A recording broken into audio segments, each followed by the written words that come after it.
नमस्कार दोस्तों, आप लोग कैसे हैं। आज फिर से आप लोगों के लिए एक नई कहानी लेकर आ गई हूँ। कहानी पसंद आए तो वीडियो को लाइक शेयर सब्सक्राइब जरूर कर लेना। तो चलिए कहानी को शुरू करते हैं। एक छोटे से गांव में सीता नाम की एक लड़की रहती थी। बचपन से ही उसका मन भगवान की भक्ति में लगता था। जब बाकी बच्चे खेलते थे वह मंदिर में बैठकर भजन गाया करती थी। उसकी आंखों में एक अजीब सी शक्ति थी, जैसे उसे इस दुनिया से कोई खास उम्मीद ही नहीं थी, बस भगवान से एक सच्चा रिश्ता। समय बीतता गया और उसकी जिंदगी में मुश्किलें बढ़ती गई। पहले उसके पिता का देहांत हो गया। घर की जिम्मेदारी अचानक उसके कंधों पर आ गई। माँ बीमार रहने लगी और घर में खाने तक के लाले पड़े गए। हर रात भगवान के सामने बैठकर रोती और कहती, प्रभु मैं थक गई हूँ, अब आप ही कुछ कर दो। लेकिन हर सुबह वही संघर्ष, वही दर्द उसका इंतजार करता। गांव के लोग भी धीरे धीरे उससे दूर होने लगे। कुछ लोग कहते, इतनी पूजा करती हैं फिर भी इसकी हालत देखो। तो कुछ हंसते हुए बोलते, भगवान अगर होते तो इसे यूं ही नहीं रुलाते। सीता सब सुनती पर कुछ कहती नहीं, बस मंदिर जाकर दीपक जलाती और चुपचाप भगवान की मूर्ति के सामने बैठ जाती। एक दिन उसकी माँ की हालत बहुत खराब हो गई। दवा के लिए पैसे नहीं थे। सीता ने पूरे गांव में मदद मांगी, लेकिन किसी ने हाथ नहीं बढ़ाया। उस रात वह मंदिर में गई और फूट फूट कर रोने लगी। प्रभु आज अगर आप नहीं आए तो मैं हार जाऊंगी।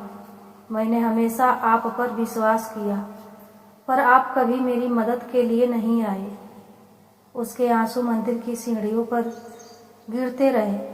रात गहरी होती गई, लेकिन कोई चमत्कार नहीं हुआ। थकी हुई सीता वहीं सो गई। सुबह जब उसकी आंख खुली तो उसने देखा कि मंदिर के बाहर कुछ लोग खड़े हैं। गांव के वही लोग जो कल तक उसे नजरअंदाज करते थे। एक बूढ़ा आदमी आगे बढ़ा और बोला, बेटी हमें माफ कर दो, हम गलत थे। कल रात हमें एहसास हुआ कि हम इंसान होकर भी इंसानियत भूल गए हैं। यह लो कुछ पैसे और दवाइयाँ तुम्हारी माँ के लिए। सीता हैरान रह गई। उसकी आंखों में फिर से आंसू आ गए, लेकिन इस बार वे आंसू दर्द के नहीं बल्कि सुकून के थे। उसने मंदिर की ओर देखा और धीरे से मुस्कुराई। प्रभु आप आए तो सही, बस रूप बदल कर आए। उस दिन सीता को समझ आ गया कि भगवान हमेशा सीधे नहीं आते। कभी कभी वे लोगों के दिल बदलकर मदद भेजते हैं। माँ की तबीयत धीरे धीरे ठीक होने लगी। गांव के लोग भी अब सीता का सम्मान करने लगे। लेकिन सीता के लिए सबसे बड़ी बात यह थी कि उसका विश्वास और मजबूत हो गया था। अब वह पहले से भी ज्यादा भक्ति करने लगी, लेकिन इस बार उसकी प्रार्थना में दर्द कम और विश्वास ज्यादा था। वह रोज भगवान से कहती, मुझे अब कुछ नहीं चाहिए, बस मेरा विश्वास कभी मत तोड़ना। और सच में अब उसके जीवन में चाहे कितनी भी कठिनाइयाँ आए, वो मुस्कुराकर कहती, प्रभु मेरे साथ है। दोस्तों, इस कहानी से हमें यह सीख मिलती है, कभी कभी हमें लगता है कि भगवान हमारी सुन नहीं रहे, लेकिन सच यह है कि वे सही समय पर सही तरीके से हमारी मदद जरूर करते हैं। हमें बस विश्वास बनाए रखना होता है।